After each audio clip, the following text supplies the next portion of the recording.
Madam Speaker, this government cares for all Singaporeans. Our priority is to uplift as many Singaporeans as possible for them to enjoy quality lives by having a stable home, meaningful jobs, quality health care, and good education opportunities to fulfill their potential, not just for oneself, but to also contribute to society where possible. New technology and global competition have posed new challenges and widened the income difference in many societies. We too face similar challenges where our low and middle income families find it challenging to keep pace. For this reason, we must complement efforts to uplift all Singaporeans by ensuring that we share the fruits of our nation's success with those who are less fortunate and those who may not be able to keep pace. While we are committed to help our low and middle income families keep pace with the rest, we also recognize that the more successful ones have a duty to share with the rest. This must be our social compact to stay united and cohesive. Ms. Fumiha asked about the eligibility criteria for our different help schemes. Madam Speaker, may I have your permission to distribute a set of table and chart on the key schemes we currently have to share the fruits of our nation's success with Singaporeans across the board? Yes, please.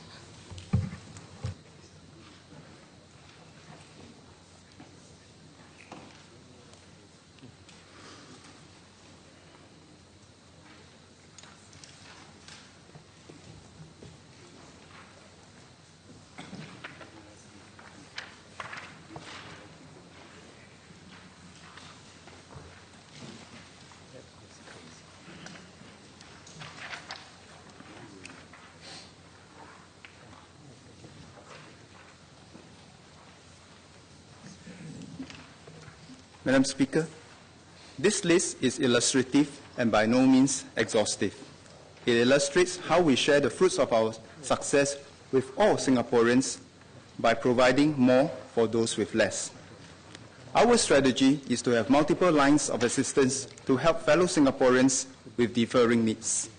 These range from broad-based subsidies that benefit many to targeted assistance for smaller groups who need additional help. The eligibility criteria vary depending on the target group of beneficiaries and the purpose of assistance. For essential needs such as housing and healthcare, or developmental areas such as early childhood development, education and training, our subsidies generally cover a wider group of Singaporeans with greater levels of support and subsidies provided for the lower income. The eligibility criteria are developed according to the groups we help. For example, our childcare subsidies cover up to the 67th percentile of households with preschool children, while the Community Health Assistance Card, or CHAS, caters to the lower and middle income households earning up to a per capita income of $1,800. There are also programs that support a smaller group of low-income Singaporeans who need extra support. Examples include ComCare, which provides both short and longer-term assistance to families in need. Similarly, the income criteria for these schemes reflect the low-income and needy groups that we help. However, there is flexibility within the help system to cater to those who may not meet the criteria but who are genuinely in need. On the other hand, workfare has a different objective. Workfare is designed to mitigate wage inequality rather than to meet certain basic needs. We designed the system to help the lowest 30% of income earners, or more than 400,000 plus Singaporean workers in absolute numbers.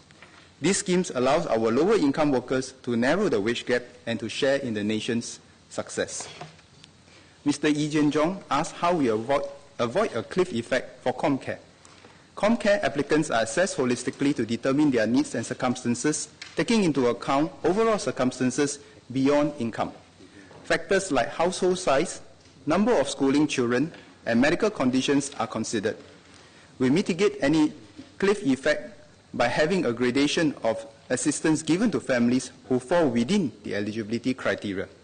On the other hand, in 2012, more than 1,500 households who did not meet the income criteria were also assisted under ComCare. Those who have other needs that cannot be met by ComCare assistance will be referred to other agencies to ensure that they receive assistance appropriate to their needs. On Mr. Yi Jian-Zhong's other query, in the first 6 months of 2013, close to 11,800 households have or are receiving ComCare short and medium-term assistance. To Ms. Lily Lian's question, across all ministries and schemes, we will continue to review the eligibility criteria regularly to ensure that they remain relevant and effective for our target group. Madam Speaker, we are heartened by many Singaporeans who wish to know more, and more importantly, to do more to help fellow Singaporeans in need. Indeed, we must never forget the needy amongst us, no matter how rich our country may be. We can all contribute our part towards this effort to share the fruits of our nation's success and uplift fellow Singaporeans in need. Very often, the needs of Singaporeans who require assistance are multidimensional, beyond a simple income matrix. Social workers, in partnership with volunteers, community groups, and like-minded individuals will understand this very well, the need to provide flexible, integrated, and timely support for such families to walk through the dark valleys of life. We seek to continually improve our care for all Singaporeans, especially the most needy amongst us, in partnership with our fellow Singaporeans.